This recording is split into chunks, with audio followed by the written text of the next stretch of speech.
আমরা গড়িয়ার দিকে একটু নজর রাখবো। গড়িয়া কিশোরী খুনের কিনারা 24 ঘন্টার মধ্যে ব্রেক থ্রু ক্লু হয়ে দাঁড়ালো নখের আঁচড়। মূল অভিযুক্তের গালে এই আঁচড়ের দাগই ধরিয়ে দিল তাকে।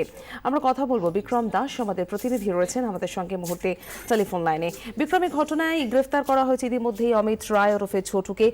এখনো পর্যন্ত তাকে জিজ্ঞাসা করে খুনের মোটিভ সম্পর্কে কি জানা যাচ্ছে?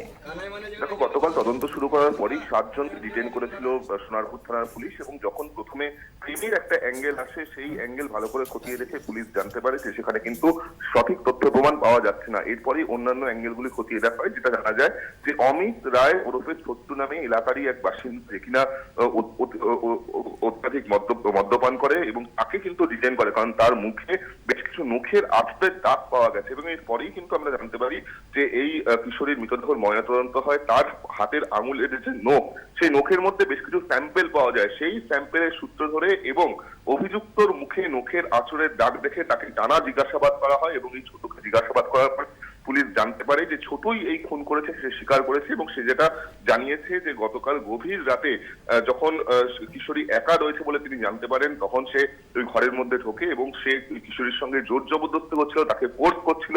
তখন যখন ওই কিশোরী তাকে আটকানোর চেষ্টা করে, চিৎকার করার চেষ্টা করে, সেই সময় কিন্তু সে ধর্ষণের উদ্দেশ্যে যে ঢুকেছিল সে বিষয়টা সে পুলিশকে জানিয়েছে। তারপরেই ভারী বস্তু দিয়ে, অর্থাৎ একটি পাথর দিয়ে তার মাথা থেতলে খুন করে দেয় এই অভিযুক্ত ব্যক্তি ভয় এবং রাগে, এমনটাই কিন্তু সে স্বীকার করেছে। পুলিশ ইতিমধ্যে তাকে গ্রেফতার করেছে। তার সঙ্গে অন্য কোনো ব্যক্তি জড়িত আছে কিনা সে বিষয়টাও খতিয়ে রাখা হচ্ছে। ধন্যবাদ বিক্রম দাস, আমাদের প্রতিনিধির সঙ্গে কথা বললাম।